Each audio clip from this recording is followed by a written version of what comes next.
বলতে বাধ্য হচ্ছি, এখনকার তরুণ সমাজ ওই 2টা আড়াইটার দিকে ওই যে কার কার খেলা থাকে ওই খেলাগুলো দেখার জন্য ওঠে, তাহাজ্জুদ পড়ার জন্য উঠতে পারে না।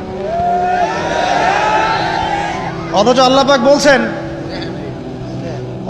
পাক বলছেন কি যে শেষ রাতে আল্লাহ পাক প্রথম আসমানে নেমে আসেন এবং আহ্বান করেন, কে আছো আমার কাছে কিছু চাইবে আমি দিব, কে আছো আমার কাছে রিজিক চাইবে দিব, কে আছো আমাকে ডাকবে আমি তোমার ডাকে সাড়া দিব, কে আছো আমার কাছে ক্ষমা চাইবে আমি তোকে ক্ষমা করে দিব। প্রিয় যুবক ভাইরা, আল্লাহকে মূল্যায়ন করতে শিখুন। এই সময়গুলোতে দোয়া করলে ইনশাআল্লাহ তাআলা আপনার দোয়া কবুল হবে ইনশাআল্লাহ। সবচেয়ে ইম্পর্টেন্ট হচ্ছে একটা, যেটা আমরা প্রত্যেক দিন পড়ি, প্রায় 17 রাকাত নামাজ পড়ি আমরা, ফরজ নামাজ, শুধু ফরজ নামাজের কথাই বলছি। এখানে আপনি 34টা সেজদা করেন, 17 রাকাত ফরজ, 34টা সেজদা করেন। প্রত্যেক সেজদায় যদি একটা করে দোয়া করতে পারেন ইনশাআল্লাহ আল্লাহ আপনার দোয়া কবুল। দোয়া কবুল করার কিছু জায়গা বলে দিলাম, বেশি বেশি দোয়া করতে হবে।